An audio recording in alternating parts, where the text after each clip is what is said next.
صدقہ ایک بہت امپورٹنٹ چیز ہے، ایک بہت بڑی چیز ہے۔ ہم اس لیکچر کا جو اوور ویو ہے وہ اس طرح سے ہے کہ ہم پہلے بات کریں گے صدقہ کے اوپر، اور پھر ہم بات کریں گے 7 ویز، کون کون سے وہ 7 طریقے ہیں جس میں ہم ہمیشگی کے اجر پا سکتے ہیں، جن کو کرنے سے، جن کو جو انویسٹمنٹ، جو ڈیسیژنز لینے سے ہم جب چلی بھی جائیں اس دنیا سے تو وہ ہمیں بینیفٹ وہ پہنچاتے رہیں گے، اور وہ رسول اللہ صلی اللہ علیہ وسلم کی ایک حدیث سے ہم انشاءاللہ اسٹارٹ کریں گے۔ لیکن first we'll talk about importance of صدقہ اینڈ ہاؤ امیزنگ صدقہ از۔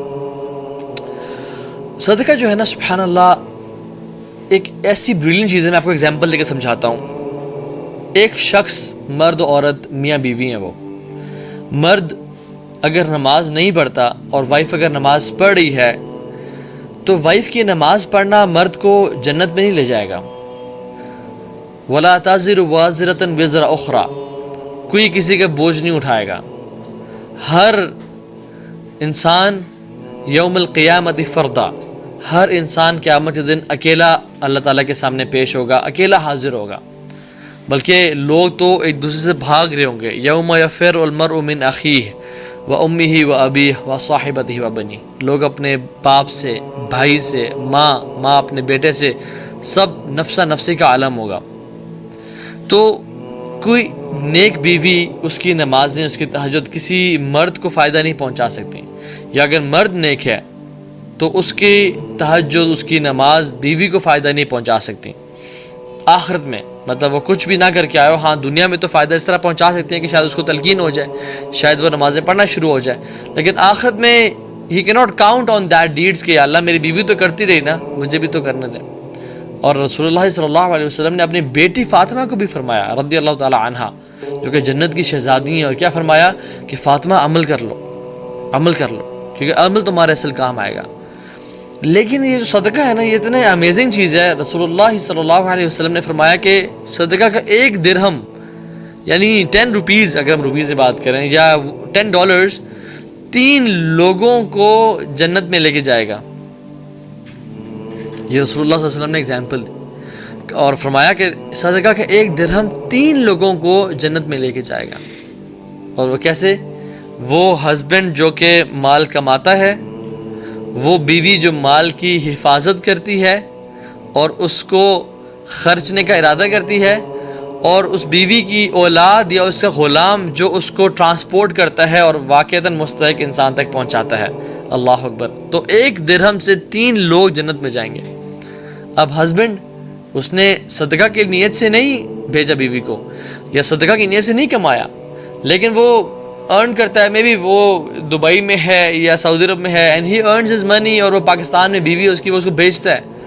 اور وہ بیوی کیا کرتی ہے کہ وہ اس کو انٹینشن کرتی ہے کہ انشاءاللہ، یا اس کے گھر پہ کوئی غریب فقیر آتا ہے، پروفیشنل مانگنے والا نہیں لیکن واقعتاً حقدار آتا ہے، یہ بیوی ارادہ کرتی ہے کہ میں کسی ایسی جگہ پہ خرچ کرتی ہوں جہاں پہ مجھے اور میرے گھر والوں کو فائدہ ہو سکے۔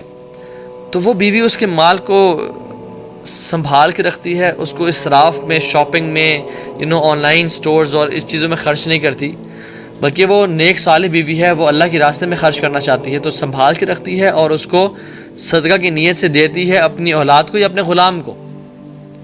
اور وہ غلام جا کے، حالانکہ وہ سیلریڈ ہے، وہ اس کی کوئی انٹینشن نہیں تھی صدقہ کرنے کی، لیکن صرف دا فیکٹ دیٹ وہ ٹرانسپورٹیشن کا باعث بن رہا ہے، وہ بیوی سے وہ مال لے کے حقدار تک مال پہنچا رہا ہے، اس 1 درہم کی وجہ سے 3 لوگ اللہ سبحانہ و تعالیٰ جنت میں داخل کریں گے۔ اللہ اکبر، ہاؤ امیزنگ از دیٹ۔ تو یہ حدیث میں کیا آتا ہے؟ 1 تیر جو کہ جہاد کے راستے میں استعمال ہوتا ہے، وہ 3 لوگوں کو جنت میں لے کے جائے گا۔ ایک وہ شخص جو بناتا ہے اس کو، جو مطلب سپانسر کرتا ہے، مینز وہ بنا کے سپانسر کرتا ہے یا اس کو فراہم کرتا ہے، فائنانس کرتا ہے۔ دوسرا وہ شخص جو اسلام آباد سے جہاں پہ جہاد ہو رہا ہے وہاں تک پہنچاتا ہے، اور تیسرا وہ مجاہد جو اس کو چلاتا ہے اور اللہ کے دین کی سربلندی کے لیے، الہ کلمت اللہ کے لیے اس کو استعمال کرتا ہے۔ تو 1 تیر کا جو صدقہ ہے یہ 3 لوگوں کو جنت میں لے کے جائے گا۔ اور انسان ڈرتا ہے کہ مال خرچ کرنے سے کہیں میرا مال کم نہ ہو جائے۔ اس انسان کے لیے رسول اللہ صلی اللہ علیہ وسلم مجھ سے اور آپ سے خطاب کر رہے ہیں۔ اگر ہمیں خوف آئے نا کہ مال کم نہ ہو جائے. تو اللہ کے نبی صلی اللہ علیہ وسلم نے ہمیں جواب دیا ما نقصت صدقۃ من المال، صدقہ مال کو کبھی کم نہیں کرتا.